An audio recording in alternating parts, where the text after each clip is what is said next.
Bismillahirrahmanirrahim. Assalamualaikum warahmatullahi wabarakatuh. Perkenalkan, kami dari kelompok 1, saya Nurul Sakinah M. Asyama, dan dua teman saya, Waode Irnianti dan Mentari.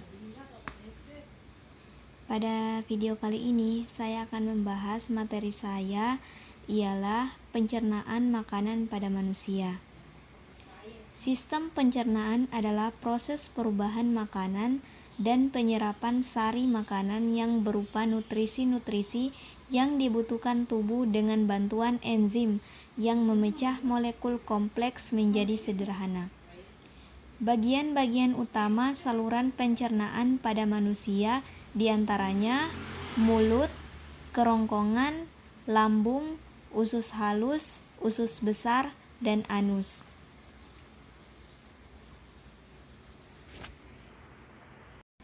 Organ yang pertama yaitu mulut. Mari kita perhatikan gambarnya. Makanan akan masuk melalui mulut. Di dalam mulut terdapat lidah, gigi, dan kelenjar air liur yang membantu proses pengunyahan. Di dalam mulut terjadi proses ingesti dan mastikasi. Teman-teman pasti berpikir, apa itu ingesti dan mastikasi? Ingesti adalah proses memasukkan makanan melalui mulut, sedangkan mastikasi adalah proses pengunyahan makanan menggunakan gigi. Enzim yang bekerja di dalam mulut ialah enzim pitialin atau amilase yang mencerna amilum dan maltose. Setelah diproses di mulut, makanan akan ditelan ke kerongkongan melalui proses deglutisi. Apa sih deglutisi itu? Deglutisi adalah proses menelan makanan di kerongkongan. Mari kita perhatikan gambarnya. Kerongkongan adalah tabung yang memiliki panjang sekitar 25 cm. Di kerongkongan atau esofagus terdapat katup epiglotis yang mencegah makanan masuk ke dalam trakea. Pada dinding kerongkongan terjadi gerakan peristaltik, yaitu gerakan meremas-remas yang mendorong makanan menuju lambung. Setelah makanan didorong ke lambung oleh gerakan peristaltik, makanan akan diproses lagi di lambung. Mari kita perhatikan gambarnya. Lambung adalah organ berbentuk seperti kantung yang terdiri dari dinding berotot. Di lambung terjadi sistem mekanik di mana makanan dan minuman diremas dan diaduk menjadi bubur makanan oleh otot polos. Teman-teman pasti bertanya, proses apa sih yang terjadi di lambung? Proses yang terjadi di lambung adalah proses digesti. Proses digesti adalah pemecahan makanan dari zat yang kompleks menjadi molekul yang sederhana. Enzim yang terdapat di lambung ialah enzim pepsin yang mengubah protein menjadi pepton dan enzim renin yang mengubah kaseinogen menjadi kasein. Dalam proses pencernaan ada organ pankreas. Mari perhatikan gambarnya. Organ pankreas mengeluarkan enzim seperti enzim tripsin yang mengubah protein menjadi polipeptida, enzim lipase pankreas yang mengemulsikan lemak menjadi asam lemak dan gliserol, enzim amilase yang mengubah amilum menjadi disakarida, dan enzim karbohidrat pankreas yang mencerna amilum menjadi maltose. Gerakan peristaltiknya mendorong makanan ke usus halus. Mari kita perhatikan gambarnya.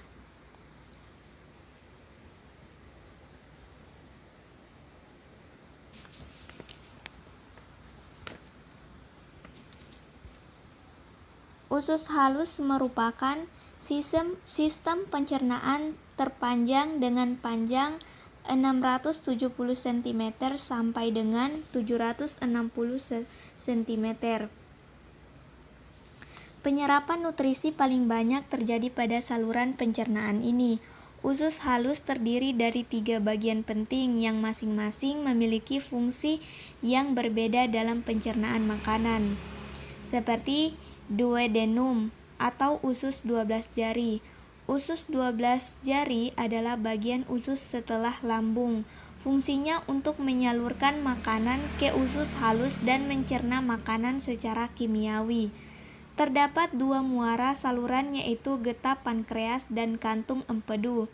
Enzim yang disekresikan oleh getah usus halus merupakan enzim etrokinase, tripsin, erepsin, disakarase, dan lipase. Selanjutnya jejunum atau usus kosong. Permukaan usus kosong terdapat jonjot usus yang disebut villi. Fungsi utama villi adalah memperluas permukaan usus untuk penyerapan makanan. Hampir 90% penyerapan nutrisi terjadi di bagian usus halus ini dan selanjutnya diedarkan ke dalam aliran darah dan limpa. Yang selanjutnya ileum atau usus penyerapan. Bagian akhir pada saluran pencernaan usus halus, nutrisi seperti vitamin B12, garam, empedu, air, dan elektrolit yang bentuk diserap oleh jejunum akan diserap oleh bagian usus halus ileum seperti jejunum. Usus ileum juga memiliki villi. Pada proses di usus halus terdapat proses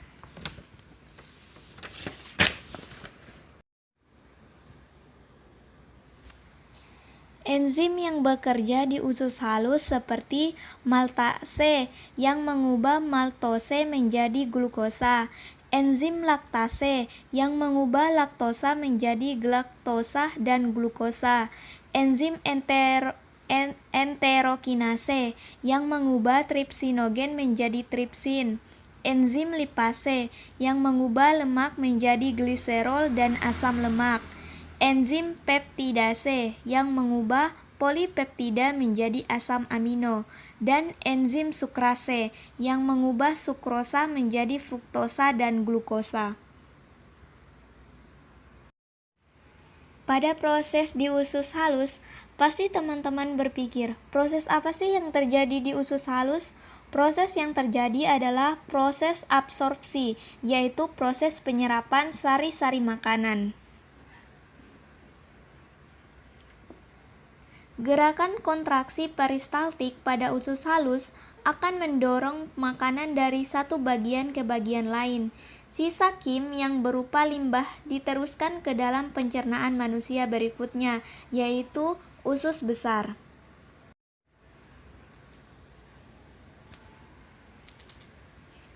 Makanan akan berlanjut ke usus besar.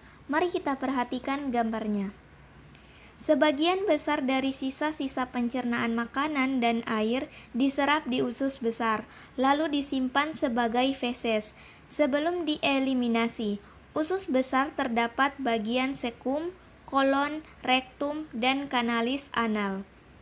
Fungsi utama usus besar adalah membusukkan sisa makanan atau limbah oleh bakteri Escherichia coli agar lebih mudah untuk dikeluarkan. Di bagian kolon ini juga terjadi penyerapan air dan vitamin K. Setelah itu, zat makanan yang sudah dicerna akan disimpan di rektum dan dieliminasikan menjadi kanalis anal ke anus dengan gerakan peristaltik. Mungkin hanya itu yang bisa saya sampaikan atas materi saya. Lebih dan kurangnya saya mohon maaf. Wassalamualaikum warahmatullahi wabarakatuh.